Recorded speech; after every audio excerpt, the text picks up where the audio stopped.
Hello, hello, my name is Clark Heron, aka the Harry Hobo, and welcome to episode 3 of AKA Sports. A new season, a new us. Yes, we are touching on some hot button topics this season, and we wanted to get into a little bit more of the more fantasy side of things, more like fantasy football, and we'll be getting into that here today. But before we jump into that, we have a couple of picks to make, Mr. Fletch. We are down to the AFC Championship game. We have the Bengals versus the Kansas City Chiefs. And then we also have in the NFC Championship game the 49ers versus the Rams. And honestly, I had the Bengals going this far, and you had the Rams going this far. I don't think really either one of us had the 49ers going this far, and I think we both had the Chiefs as well.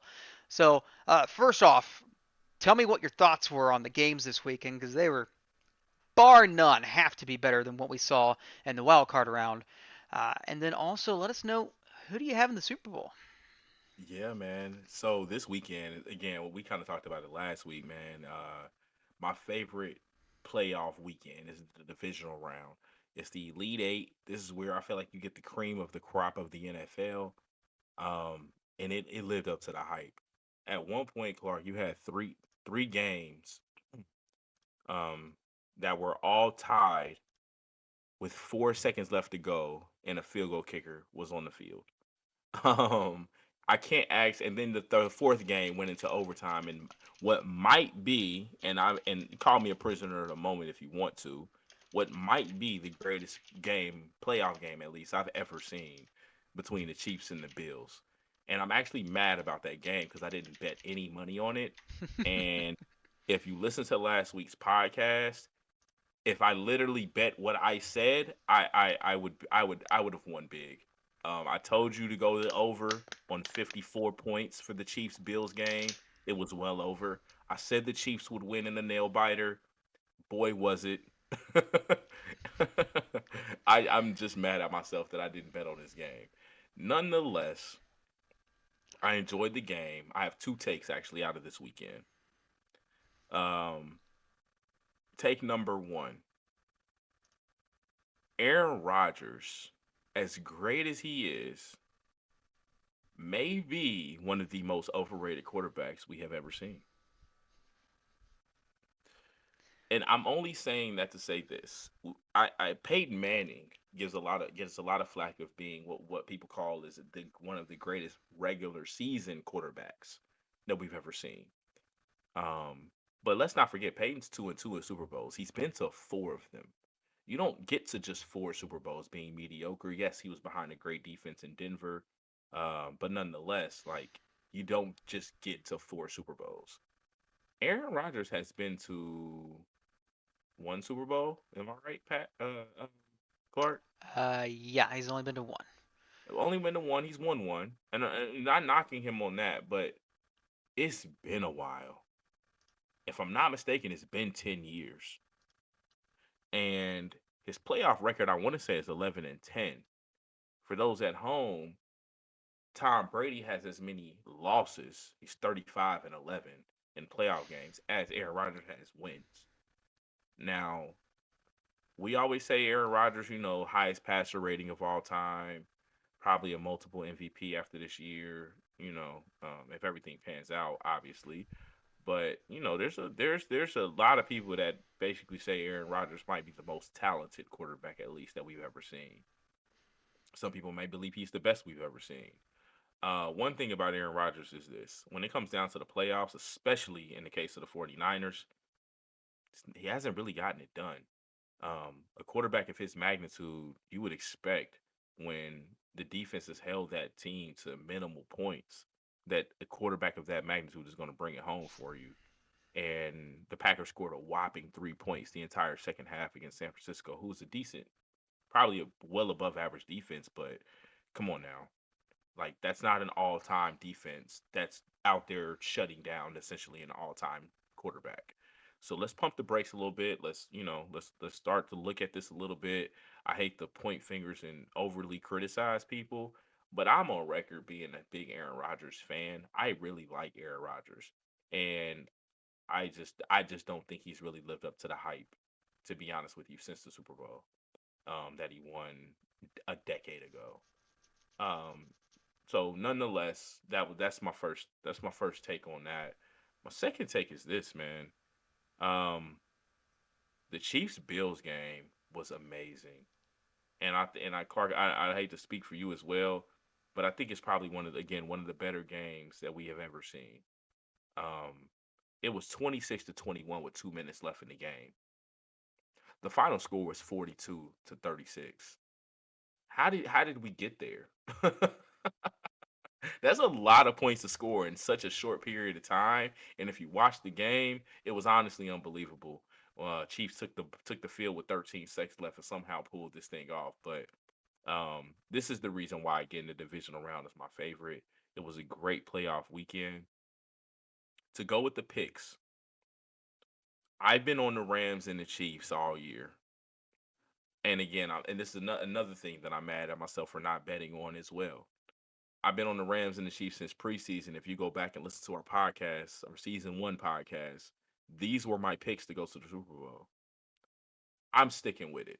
The Rams, I have this weekend beating the Niners, and the Chiefs this weekend, I have them beating the Bengals. I don't know about the spread. I don't know about the points.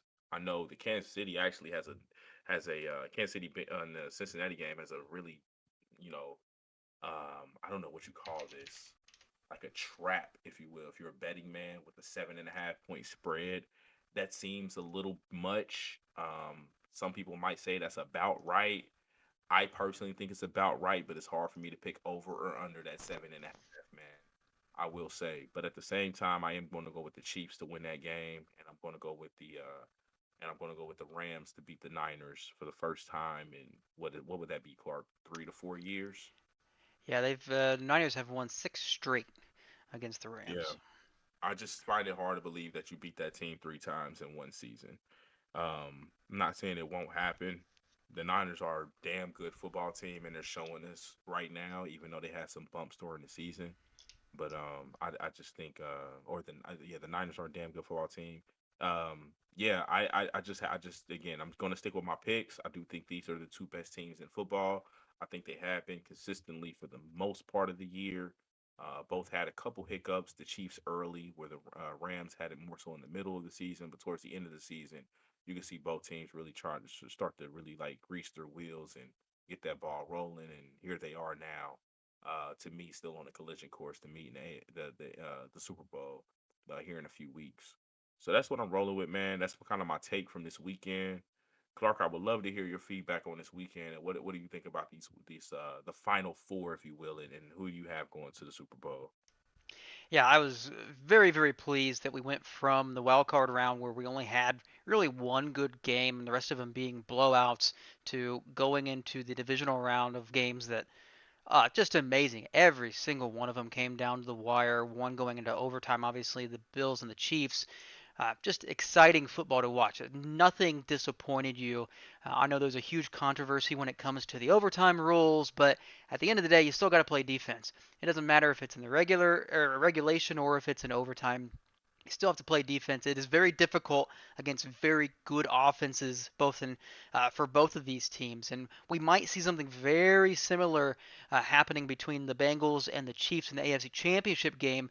Because again, the Chiefs' defense isn't going to change overnight. We're not going to see a much better defense go from the divisional round to the AFC Championship game. So they're still going to have to contend with Joe Burrow and the amazing trio of receivers that they have on the offensive side of the football. So we may see a much higher scoring game, very similar esque to what we saw in the divisional round. But the Bengals defense is technically supposed to be just as good as the Bills, but the Bills really struggled. So I'm not sure exactly what to make of that because the Bengals actually have a pretty good defense overall, uh, and obviously shut down the Tennessee Titans, who had Derrick Henry back, but he wasn't fully there. They didn't use him all the time. They gave him quite a bit of touches for coming back for the first game, but it wasn't 100% King Henry that we saw before. But I really am very pleased about both of these matchups for the conference championships. The Bengals getting there for the first time since 1988. Obviously, the Chiefs have been there 4 straight years now, which makes Andy Reid the only head coach in NFL history to lead two different teams to four straight or to host 4 straight conference championship games. He did it 4 straight years Crazy. with the Eagles and then 4 straight years with the Chiefs. Uh, he has been one of the greatest coaches, and just going from a lot of criticism when he was in Philadelphia, now just cementing his legacy pretty easily. But for this game, I would love nothing more to see the Bengals make it to the Super Bowl. And the reason for that is because I know who I'm going to pick in the other game. But if I'm going to be a betting man, if I had to put an uncomfortable amount of money on this game, I'm going to put it with the Chiefs. It's Mahomes. It's he's starting to have that same feeling, not negatively like we see with Brady, but that same feeling of you just don't bet against Mahomes. And Mm-hmm. everything that he did in the regular season where we were starting to maybe doubt ourselves when he was throwing inerrant balls and terrible interceptions, we don't see that in the playoffs. He has flipped a switch, and we are seeing the Mahomes that won a Super Bowl and was the Super Bowl MVP, even though he shouldn't have been in that series. But that is a story for another day. Uh, I think the Chiefs are going to win this game. I would love to see the Bengals go, and the reason why I say that is because in the other game, the NFC Championship game, obviously the Niners have been here this second time in 2 years. They went to Super Bowl 2 years ago, and the Rams were here 3 years ago. I gotta go with my Niners. I think they're gonna make it 7 straight against the Rams. The Rams against the Buccaneers had a big lead and gave it up. The exact same thing we saw in Week 17 when the Niners had to come from 17 down to beat the Rams. Now, granted, this is playoff football. This is totally different from the regular season. But last week was playoff football too, and Tom Brady was able to come back on this team. And what I've told other people, I know Jimmy G is going to make mistakes from time to time. That's really his Achilles heel. He's going to make some really bad throws, maybe make the one bad interception. But when he focuses in and he has to run the offense and he's able to just dink and dive and just throw the ball where he needs to, he is one of the more accurate passers in the NFL when it comes to that, and he doesn't make mistakes when he stays on schedule. It's when he has to get flustered, when he has to get pushed out of the pocket, is when he makes those mistakes. So, granted, they still have Aaron Donald on the other side of the football field, but I like the Niners, and I would love to see a third matchup between the Bengals and the Niners in the Super Bowl. That would be amazing. Now, granted, the Niners have won the first two back in '82 and '88, but that would be something pretty crazy. But I think it's going to be the Niners, the Chiefs, a rematch from 2 years ago will be my two picks moving forward. Hopefully, we'll see two very good games this Sunday. Give us a nice build up to whoever wins. Give us a nice build up to Super Bowl Sunday as well. But let's go ahead and jump into the topic of the day, and that is fantasy football. Obviously, most of us have played. Obviously, some of us have won. Congratulations again, Fletch. I'm not sure why I'm congratulating you again. I've already done it once. Once was clearly enough. But Appreciate it. with fantasy football, obviously, there's always a early mock draft, and there's been several people on YouTube as well as CBS and Fantasy Pros have done the exact same thing, putting together basically a 12-team PPR, which is a point per reception. If you're not familiar with that, for every single reception a player gets, they get a single point. More than likely with this PPR mock, they also did quarterbacks 4-point passing, so every passing touchdown counts for 4 points. And they gave us a nice list to go with here. And Fletch and I both have been looking at this list, been kind of not happy with it, but just like I told him off air, you have to take it not just with a grain of salt, a whole cup of salt, because there's so many moving parts in this offseason that are currently moving. Obviously, the Broncos have a new head coach. The Bears just got their new head coach. Dan Quinn is staying with the Cowboys. We don't know what's going on, and we might even see Byron Leftwich go be the head coach at the Jaguars, assuming they can get the correct GM that he wants in place. Uh, so a lot of moving parts. We don't know exactly what's going to happen. But Fletch, let's go ahead and dive into it. Since you won, typically that means you would get the first overall pick. Um, you can speak your part on that as well about what kind of position you want to pick from. Mm-hmm. But if you were the number one overall pick, give me two or three names that you would say, hey, I would be considering for that number one overall pick. Yeah, for sure, for sure. Again, I appreciate it. Fantasy football, everybody knows it's there is luck involved. Let's just be honest. I am a product of that. I'll be completely honest. Also, the other thing about fantasy football is you get hot at the right time, you win. I'm also a product of that as well. It's really just playing your cards right, man, and just understanding that things change throughout the season. However, here we are, episode 3 of this second season, and we're talking about fantasy football here in January. The key thing that I'm going to tell people at home is this. When it comes to the draft, because that's obviously first. So yes, you do need to, make concessions during the season to make sure your team stays afloat and continues to thrive and possibly make the playoffs. But your foundation is set in the draft. Um, in our league of legend of record, the winner gets to choose his pick. Routinely, year in year out, the winner picks the number one pick. And I'll just throw this caveat out there: no one in our league of record has ever repeated as well. Um, Not saying that's going to stray me away from the number one pick. However, to stay on topic here, if I was to have the number one pick in the draft, there are a few names that I am looking at. And I think we'll probably see this narrowed down as we get a lot closer. But as of now, the three players that I am considering with the number one pick are running back for the Colts, Jonathan Taylor, who finished number one running back all throughout the season. Second person I'm looking at is Derrick Henry of the Tennessee Titans, who was number one until he went out with the injury.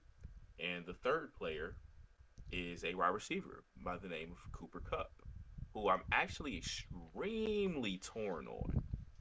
These three players, to me, fantasy wise, if you had them on your team, probably gave you a boost that no other player in the league could give you week in and week out. Um, Out of a few leagues that I'm in, I know somebody, the few people that had the luck of drafting Jonathan Taylor in the second round because he fell that far due to preseason reports, mostly. Um, Dominated their leagues. If not one, they were in the title game. Um, Jonathan Taylor's a beast. Jonathan Taylor it's not a running back by committee. That is what swayed me last year from actually not picking him at the seventh pick overall, and I think he went right after me with the eighth pick overall. To the team that actually ended up scoring one of the most points in the league last season. Um, he's going to get the touches. We know Marley Mack was pretty much on the trade block the entire year. Naheem Hines is not an every down back, more of a receiving role. And, the way that offense is shaped, it's more so for Jonathan Taylor to do his thing. Very similar to the way the Tennessee offense is shaped. It's for Derrick Henry to do his thing. I'm actually torn between these two really on who I would pick number one personally right now. If I had to choose, it would be Jonathan Taylor. And then Cooper Cup has an outside shot. And the reason why is that I believe Cooper Cup had more 30-point games than he had games under 20. I'm going to repeat that again. He had more 30-point fantasy football games than he had games under 20. 20 is a lot every week. Am I right in saying that, Clark? 20 is a lot every week. And a full point PPR, yeah, if you're hitting 20 every single week, you are very content with that. Exactly. Um, this gentleman had more 30-point games. I have to reiterate this. This is absolutely absurd. He had more 30-point games than he had less than 20-point games. That's telling me his average is in between 20 and 30. That is a lot of points to pass up, and that is very hard for me to do so. The one thing that is very concerning for me is he will now be on a team that is going to have Odell Beckham and Robert Woods, not Robert Woods, then Odell Beckham due to Robert Woods' injury. That is going to be a three receiver trio. I still believe he's gonna be probably one of the top receivers at the end of the season, but there is some concern for me with picking him, knowing that the ball has to be distributed amongst those three players because they're all good, not because they have to. It's just because all three of those guys can routinely get open. Cooper Cup a little bit more than the other two, as we saw this past season. So nonetheless, these are my three picks that I'm considering for number one overall. Two running backs that I think are somewhat obvious based on what they've been able to do here in 2021 season. For the 2022 season, I think you'll get a lot of the same. And then Cooper Cup again is my third in line for that pick. Just really depending on what the Rams are going to do in the offseason with the receivers and if Odell Beckham does return and if Robert Woods, also returns to form as well, then they may kind of, have me stray away from him a bit. But that's what I'm leaning towards at the top end of the draft this year, Clark. And I would agree with Jonathan Taylor. He is definitely a beast. I don't think he's quite head and shoulders like we have seen in years past when we're talking about like a healthier run CMC, that type of scenario. Definitely a few other names in there. I like Derrick Henry pick. We'll see if he can come back fully healthy. I know he played.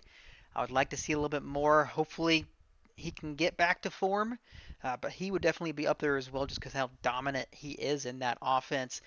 I can't agree with Cooper Kupp being as a number one pick overall. Running backs in fantasy football are just super important, especially early on to hit. I mean, you can go the no running back option if you wanted to draft that way. Uh, I wouldn't unless if you can try and hit on some of those later round picks for running backs. I would stay away. Granted, we did take a look at this list, and one name that kind of stuck out that really kind of just made me cringe when I saw it was at number five. They had Devonte Adams sitting there, and again, early round receiver. Not a big fan of. The biggest problem with Devonte Adams, number one, he's a free agent. We don't know what team he's going to go to. Number two, will Green Bay re-sign him long term? Could, but they're struggling. They're well over the cap at this point, so they don't really have the money to do it at this moment, unless Aaron Rodgers goes on and moves away, which is very possible and probably what they're kind of hoping happens, at least financially speaking. But if we don't know where he's going to play and we don't know who his quarterback's going to be, yeah, he's a super talented receiver, but he's knocking on age 30, getting very close. And unless he goes to a team that has an established quarterback that is going to utilize him very similarly to what the Packers did with Aaron Rodgers and basically target him every other play, I don't see him being at early of a first round. I don't even see him in the first round at all. I mean, I would have him behind Cooper Cup because assuming Matthew Stafford continues to only have eyes for his little Cooper Cup, and then you have the likes of someone like a Justin Jefferson that could creep up and take over Devonte Adams' spot near the top. I like him late first round. Don't like him this early though, just because there's so many unknowns at this point.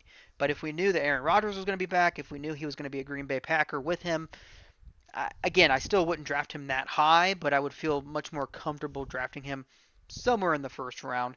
I would say if a third name to be towards the top would still be Dalvin Cook in my book. I still think the offense is going to run through Dalvin Cook. They're still going to utilize him. Obviously, the downside is his health, but obviously he's one of the players that you have to handcuff. You have to have Alexander Madison later on just to protect yourself somewhere down the line, just in case you have 3 or 4 games throughout the season. But again, if you're going to pick number one, I still like Jonathan Taylor sitting there. Let's go ahead and move on. Fletch, uh, I'm going to start off with some of the sleepers that I have been keeping an eye on heading into next season. Again, still don't know all the ins and outs of everything, uh, head coaching wise, organizational wise. Uh, Obviously, health will come into a big play later on. But one sleeper for me is Amon-Ra St. Brown of the Detroit Lions. I mean, when you look at his fantasy production at full point PPR league, he outscored just a few names here. He outscored Terry McLaurin, that was drafted well in front of him. He outscored Amari Cooper. He outscored Adam Thielen. He outscored just moving down a little bit further, Chase Claypool, that was highly thought of this season. Uh, yeah, he outscored quite a bit of people, and this was on a team that really struggled, and he really didn't get going until about week 13, and then from week 13 on, he had at least 15 fantasy points in every single week and helped you win a fantasy championship. But he's a sleeper to me. Now, granted, what round would I draft him in? It's a good question. Maybe try get him somewhere in the seventh or eighth. But that's where I would like to get him. But if the hype train keeps rolling for Monroe St. Brown, assuming that he continues to get double-digit targets, which he got every single week from week 13 on, he's going to be highly valued and may get overdrafted depending on your type of league and your scoring. But I like Amon-Ra St. Brown as being a sleeper moving into next year. Fletch, who do you have as a sleeper? Yeah, man.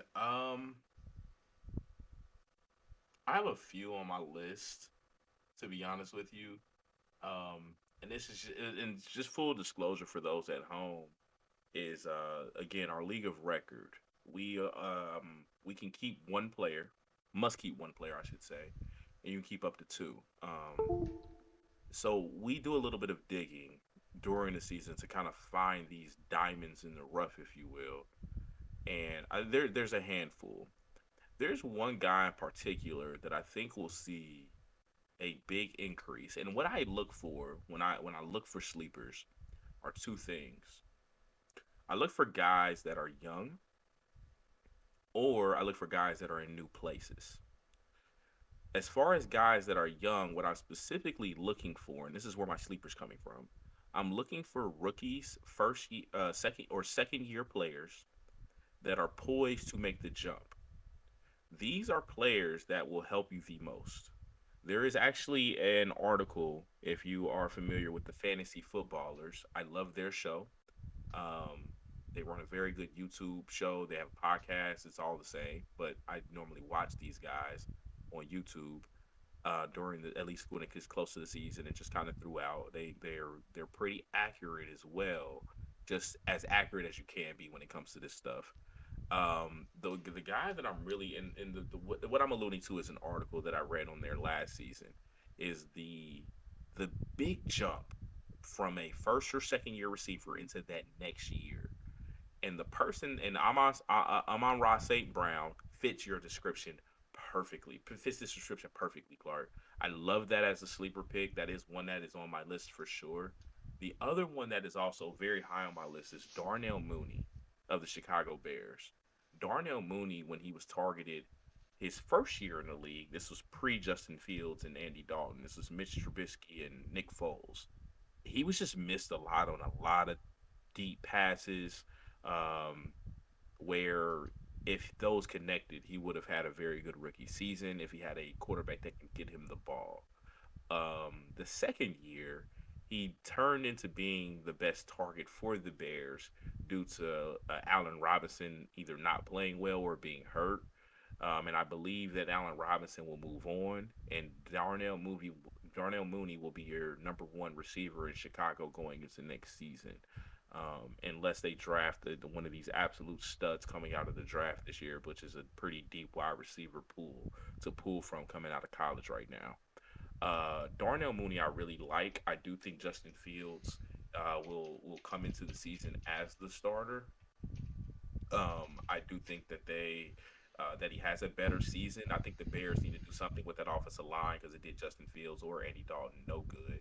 But at the same time, if they can get some time to throw the ball, I think Darnell Mooney is one of those guys that you'll see that could be drafted in those middle rounds that will be able to elevate your team, give you some depth at that wide receiver position, which is very important, and eventually be somebody that I think you can actually rely on to help you win some of your fantasy football games. So that's going to be my sleeper coming into the season is Darnell Yeah, I like that pick quite a bit too, just because whenever you move away from the Matt Nagy system, Mooney. Right. good things happen. So we're going to see potentially a better Justin Fields, a more potentially better offense because they know they can run the ball uh, with a good running back. They just need the quarterback play to complement as well as the play callings to complement the offense and really get things moving. Still have to fix some things on the defensive side, but for fantasy football purposes, Mooney fits that description, assuming that Allen Robinson will likely move on. So I really like that as a sleeper. Let's go ahead and move into that Allen Robinson-esque type player, which is the do not draft players. And these are the type of players that either value-wise when it comes to the draft, it just doesn't make sense to draft them where they're going to be. Very similar S, just like my example with Amon-Ra St. Brown. If your league is drafting him in the fourth round, let him go. Let somebody else take that away. He may still have a very good season, but the value is just too rich at the fourth round. Whereas if he happens to stay somewhere in the late fifth, sixth round, that's where you can take him and feel confident that he will produce. Again, still on a team that isn't the greatest team. Jared Goff will still have his issues here and there, but they played well for their head coach last year. But that's part of it, and then also part of that do not draft list is just guys that just may have washed out, maybe done, maybe the best of their fantasy production is over, and that's you just want to avoid them. So, Fletch, I'll have you start this off. Name me a player that is just no go for your team. Easy, Miles Sanders. He was do not draft last season. I think he's always do not draft. I do not there's a few teams that you cannot trust at running back situations, and that is due to two reasons. One, we talked about it a little bit with Jonathan Taylor and the reports that came out prior to the 2021 season that the Colts would have been a running back by committee, or what you may see as the acronym RBBC. Um, the thing with Miles Sanders is this. Miles Sanders is this. He he's one of those guys that I feel like is probably deserves to be a starter on his team. The problem is that they have a running quarterback. That's the first thing. Secondly, you know for a fact other guys are going to get touches by the likes of Boston Scott, Kenneth Gainwell, and whoever else. They just typically run by committee. They always will, unless they somehow get a stud in there that will just completely take over. And I just don't see anybody on this roster that will just completely take over. They have a lot of good pieces and a lot of guys at that running back position that can be serviceable and be valuable to the actual football team itself. And I think Miles Sanders is actually valuable to the Philadelphia Eagles, but to your fantasy team, I don't think he's valuable whatsoever. You will probably see Miles Sanders go in one of the probably top 5 rounds in the draft. And I'm just not touching him if he goes anywhere in the top 6, really. I just don't feel the need to waste a pick on a guy that I can't trust at all, week in and week out. And if I had to throw a second name in there, the second name would be Clyde Edwards Hilaire. I like him. I think he's decent. He's actually not as fast as what we thought he may be coming out of LSU. I know his speed wasn't like the number one thing. It was more so his shiftiness and his ability as far as catching the ball. But again, the Chiefs just throw the ball way too much for me to rely on any running back out of the Chiefs backfield to be somebody I can rely on. And the reason why these guys also made the do not draft pit list is I'm looking at guys that will probably get drafted fairly high. When I mean fairly high, I mean probably the top third of the draft, meaning rounds 1 through 5 ish. That will probably not get you the production that you're going to expect out of a guy that you're going to draft 1 through 5 ish. Those are my two do not drafts for sure, with Miles Sanders being number one on that list. Agreed. I really like that pick there. As for me, for do not draft, it's going to be value based, like I mentioned before, and it really comes down to what's going to happen this offseason. The Denver Broncos just got a brand new quarterback in Nathaniel Hackett. He was the offensive coordinator for the Green Bay Packers. He will be coming in and running, I would assume, a very similar style to what we saw when he was in Green Bay. Clearly, they still have to find a quarterback. Teddy Bridgewater didn't really pan out. We know what we're getting with Drew Lock. Are they going to be able to go out and find either a savvy veteran or be able to find somebody in the draft or just try to push this quarterback group yet again? And so that's for me. I'm staying away from any Denver running back at this point. And this is why. If both of them are going to be there, you're going to have issues fantasy wise deciding on who to start. Now, Melvin Gordon, to his credit, there were games that he had a few good starts. But when you look at his fantasy production and full point PPRs, I'm counting 1, 2, 3, 4, 5, 6, 7 games. 7 games out of these 17 games. So almost half the games he didn't score double digits. Hmm. That's a problem. That is a big issue when you have a two running back system because you don't know who's going to get the football. And full point PPR, it was actually Javonte Williams that outscored Melvin Gordon by only 7 points. That's how much of a 50-50 timeshare it was. They both got 203 carries this entire season. Melvin Gordon had 15 more rushing yards than Javonte Williams, had 4 more rushing touchdowns, and only one less receiving touchdown. It was a true 50-50 split.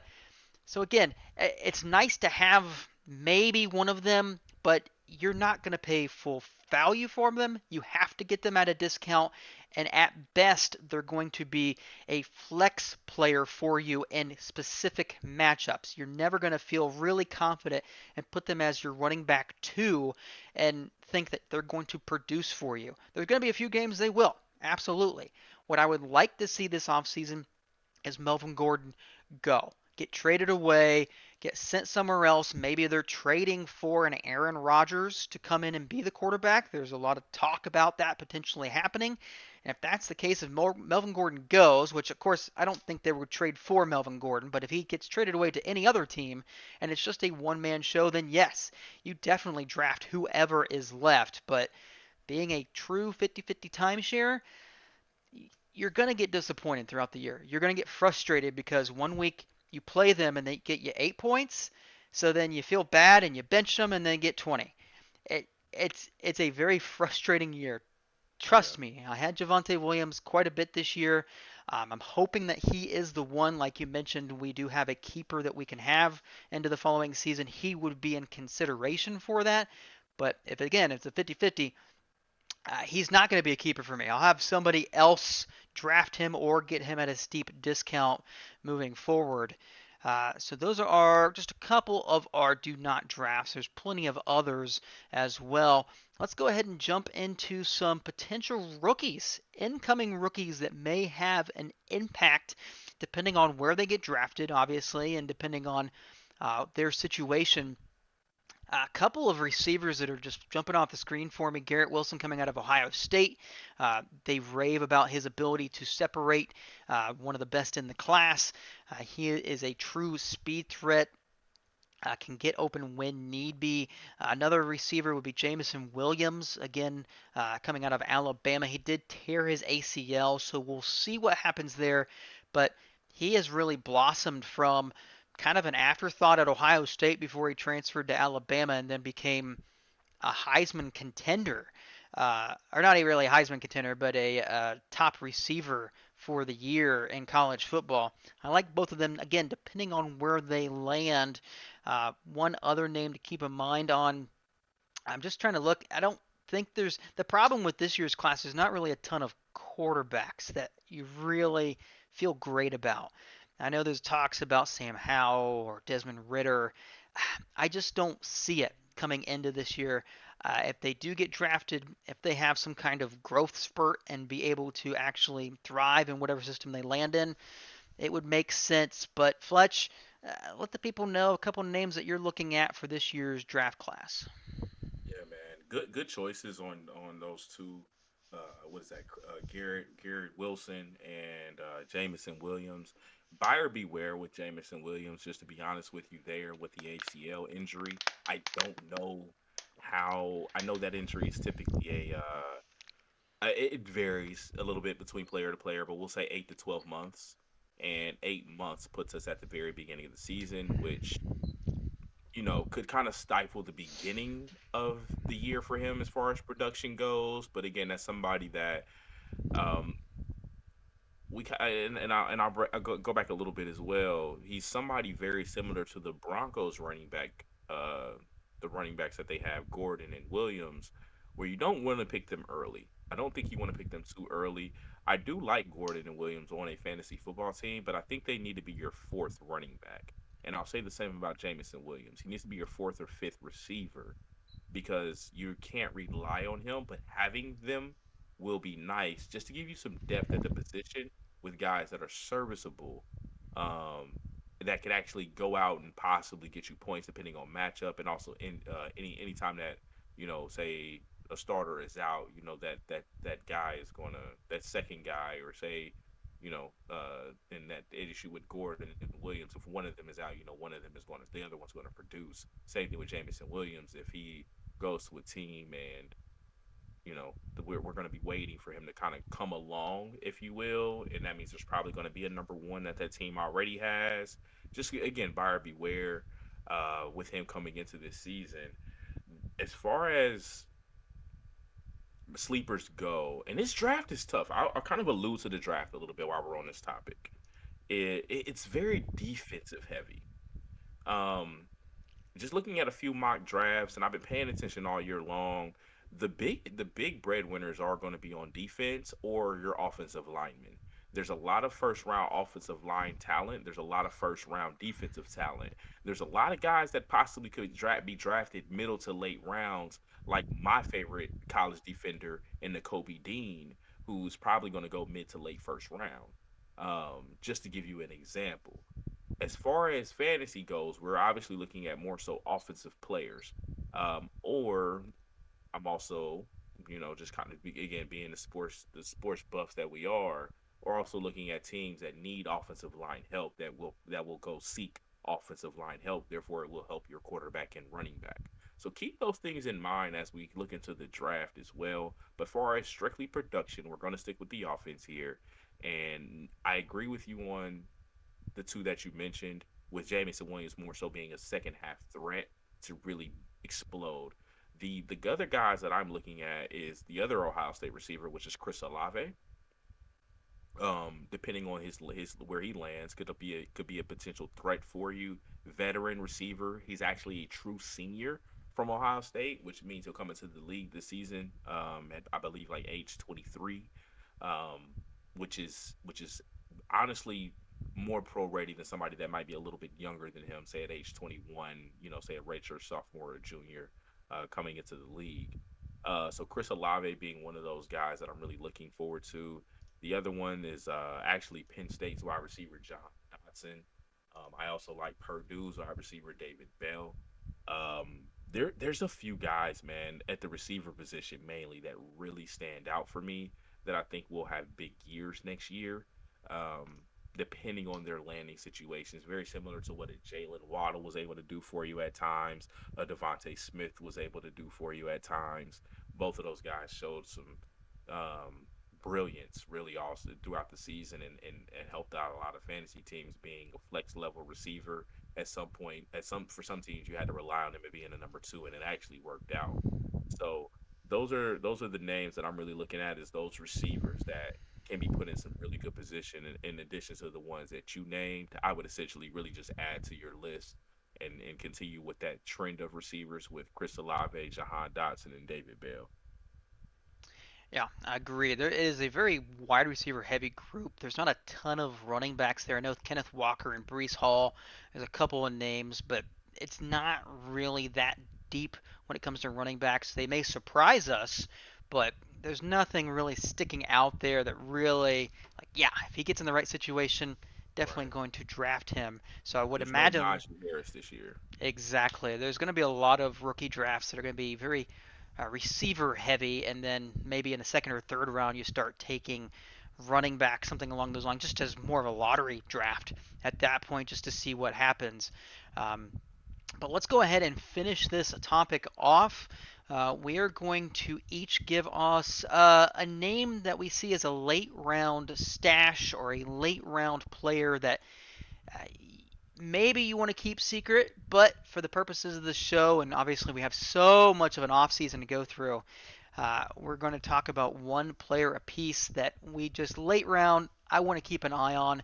And for me, it's Rashard Penny.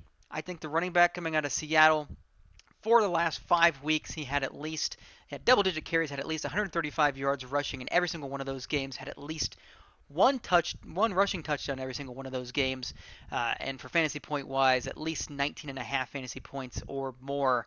Really helped your teams win a championship. We don't know what's going to happen with Chris Carson. He got injured. It was a neck injury. It's one of those situations where we've seen it before with Peyton Manning when he had a neck injury. It really took him down in a steep decline. Chris Carson is a running back. Obviously, he gets pounded on quite a bit. He may be out of Seattle, and Rashard Penny, after kind of starting his career on the injury mend and even this season as well, finishing the season strong, could be the lead back sitting there and could be one of those later round guys that, man, everybody kind of forgets about, that he had these great weeks the very last part of the season, and all of a sudden you're staring in the eighth round and you're seeing like a starting running back like you typically would if you're looking at a Damian Harris in the eighth round. Any type of Patriots running backs are typically there just because you don't know who's going to be the starter and who's going to get the looks. But Rashard Penny could be one of those names later in your draft that just sitting there. And I mean, are you going to draft him? Or are you going to draft a guy like Devin Booker? No, you're going to draft Rashard Penny. You're going to take the chance that he is going to be the starter. Clearly, we still have to get some information, but I like him as a late round must have. Fletch, who do you got? Yes, sir. Good choice. Very good choice, actually. I really like that. I think he will end up the starter this upcoming season. Um, Man. So just as a caveat again, and I was like setting a precedent because a lot of people at home, you know, a lot of people that play fantasy football, the one thing that's always hard to understand is like what exactly do we qualify as a late round pick? What I qualify as a late round pick, or again, this is more of a sleeper pick again, or a draft and stash kind of guy, or somebody that you think that you're going to draft fairly later than, I don't know. I wouldn't say than expected, but somebody that may fall to you just due to the fact of, maybe of how he's been perceived, throughout his career in the league. And one thing that I use as my rule of thumb is when it comes to running back, I look at guys outside of the top 30, which essentially means you're probably not one of the top 32 starters in the league. I also look at when it comes to receivers, probably to the outside guys outside the top 45, top 50. Again, not being your one or two option on a good team. My guy that I'm actually going to choose is actually a starter, who was not highly drafted, who had a lot of questions coming into the season, who had actually a lot of questions during the season, also had a lot of injuries. This player showed up quite a bit during the playoffs, so however, and their team just suffered a loss, so they're no longer in the playoffs. But one thing that I really loved during the playoffs was watching Devin Singletary from the Buffalo Bills play good football and show a little bit of a quick step, a bit of a spark for the team. I actually like him coming into the season. I didn't believe I would say that, last year before. Josh Allen essentially is going to be the leading rusher on that team. At least you would think so. But one thing that I noticed is that the Bills, especially on the first couple of drives, featured Devin Singletary quite a bit in the playoffs here throughout the first couple of rounds. The other thing that I noticed as well is that if the Bills had been up fairly big here, say in games, they would actually be able to rely a little bit more on the running game. And the Bills are a good football team. Also, last week I alluded to how Dawson Knox has also helped that team elevate, along with the fact that you have four serviceable receivers, with one of them being an absolute stud and probably a first or second round pick in this year's draft coming up again with Stephon Diggs. But you also have Emmanuel Sanders, Cole Beasley, and the emergence of Gabriel Davis is there as well. Um, I do believe this is still a passing team, but I really like the fact of what I really like what I saw in the playoffs from Singletary. I think he will be the starter coming into the season again. Zach Moss was who he was battling with. I don't think that's a threat any longer. The only way Devin Singletary loses his job, in my opinion, is if somebody else comes in and takes that job from him. And I don't mean a rookie, I mean a vet.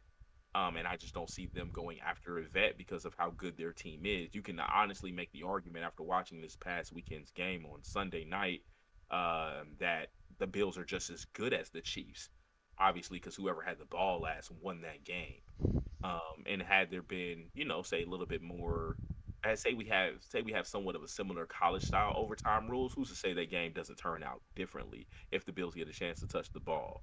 So with that being said, I really like him coming into the season as more of a late draft and stash kind of guy. Again, this is one of those guys that I would draft, as like my fourth or fifth running back on my team because I need guys that I can actually rely on 100% or as many percent as you can with a running back because that's tough to come by nowadays. Um, and I really like what he was able to do in the playoffs, and I think you'll kind of see a little bit more of that going into next season because the Bills were criticized and rightfully so due to not having much of a running game to really help support their offense and support Josh Allen. So he's my guy right now that I would choose for this specific circumstance of a draft and stash or a late round threat of a guy that's not on your radar as a top say 30 running back, but somebody that I think you can you know kind of bet your chips on that I think is going to perform a little bit higher than his ADP, his average draft position.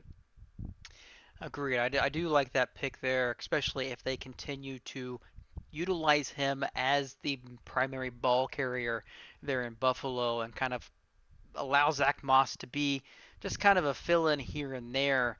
As long as they continue to do that, he'll definitely be playing above his ADP and that value for drafts.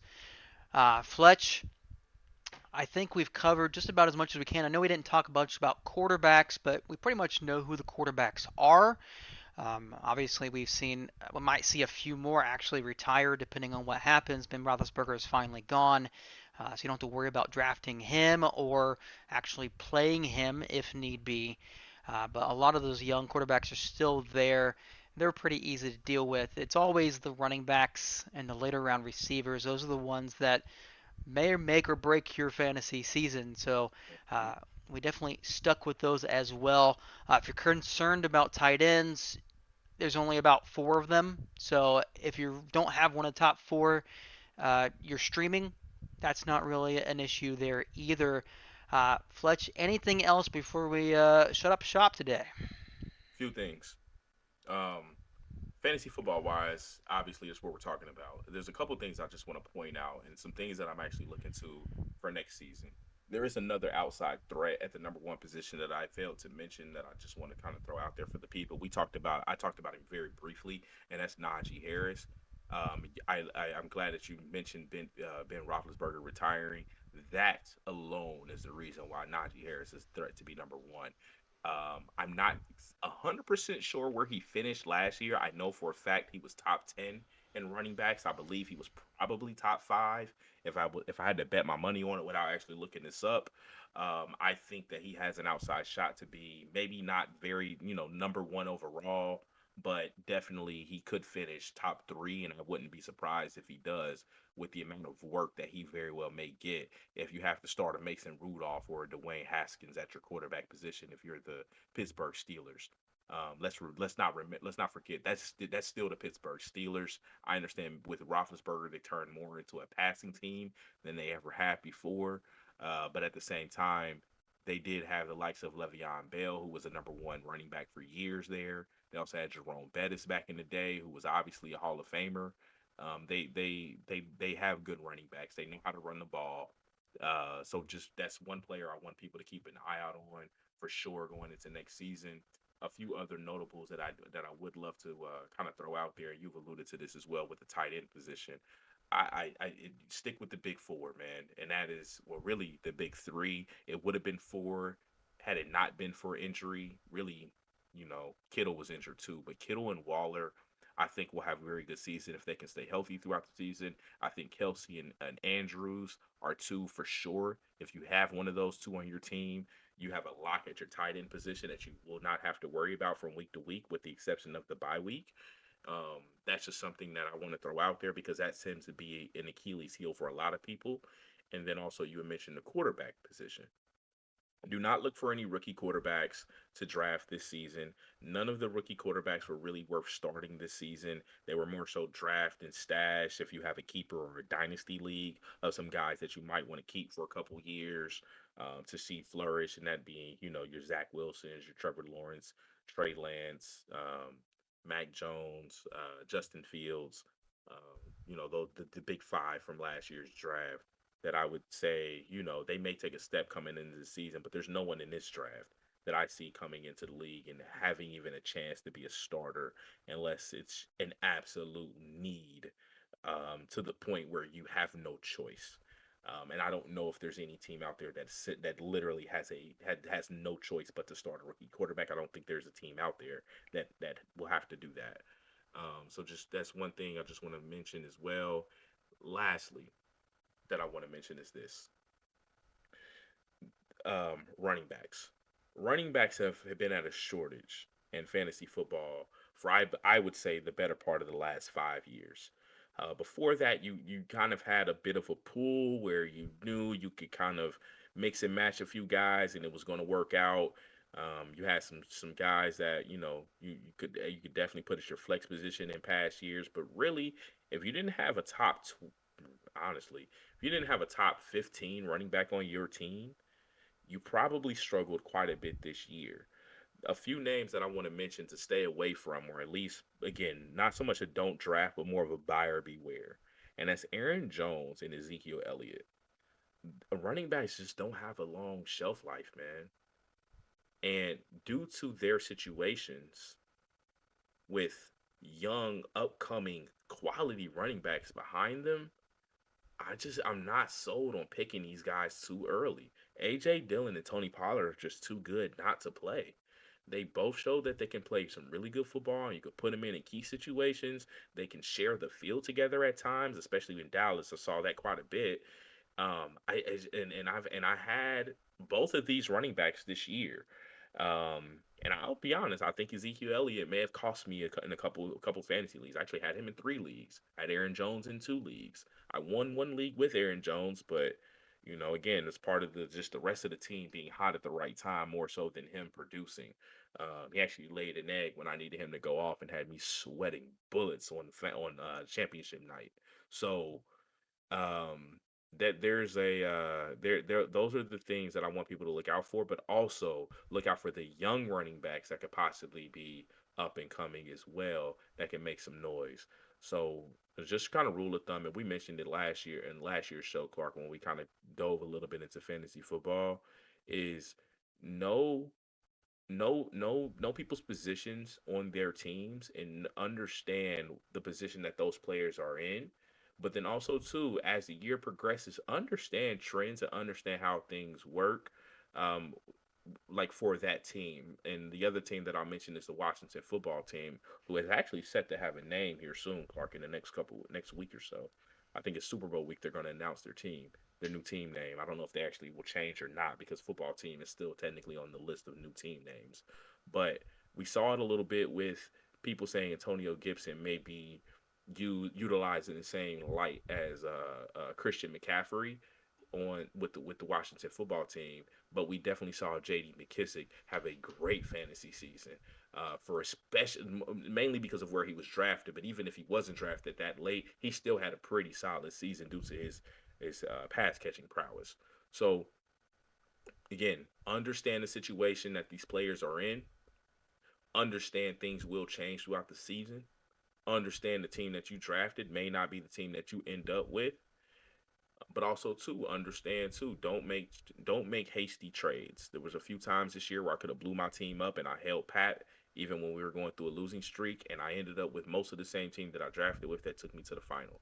So again, it's speaking from experience. I think Clark, you can kind of allude to this as well because me and you actually got on a hell of a winning streak towards the end of the season that really propelled us into the playoffs and allowed us to win our first round in the playoff and make it to the final four. So those are the things that I just want to mention to the people before we kind of close up shop today. Clark, before we close up, anything notable about about fantasy football going into next year that you want to mention, or really just about football in general? Really, the biggest thing now that we're in the not truly off season, but we pretty much are. Obviously, we still have the championship games and the Super Bowl. Just keep an eye on where coaches go, where players go, and how that's going to impact both offenses and how they're going to operate. Those are huge factors. Obviously, seeing the Broncos getting Nathaniel Hackett, they're still going to be a run-based team, clearly because they still don't have a quarterback. But if Aaron Rodgers does happen to go there, you're going to see all those receivers get bumped up into the draft because now you have Aaron Rodgers throwing them the football comparative to what they had before. So again, just keep an eye on the moving parts throughout the offseason and how that impacts things. Like we mentioned earlier, if Melvin Gordon goes elsewhere, Javonte Williams jumps into that second round territory when it comes to 12 team PPR leagues. He is going to be that good if he's heavily utilized in that system. But we also are going to be looking at where does Kellen Moore go? Obviously, the Cowboys' offense was stuttering from time to time this year. Does Kellen Moore move on? Does he stay there? There was actually a source I just read here tonight that Mike McCarthy, based on a source, was told that he is going to stay in Dallas, which is a little surprising. I think there was a lot of talk in the offseason about him moving on, but we'll have to keep an eye on what happens with Kellen Moore. Who's going to be the offensive play caller down in Carolina? What happens with Run CMC? Are they going to use him less? Is he going to get healthy? What happens with Derrick Henry? There's a lot of moving pieces. Keep an eye out, see what happens. There's always, unfortunately, injuries that happen as well. But as long as you continue to do your research throughout the offseason, you don't have to do it as what we would do, but the big headlines, keep in mind what happens and what that could change for the offenses to help you make a little bit better decisions when it comes to fantasy wise, and help you win some leagues, much like Fletch won this year and I won last year. Hopefully, we can get that turned around in next year's fantasy football draft. Um, Fletch, we made it through yet another episode.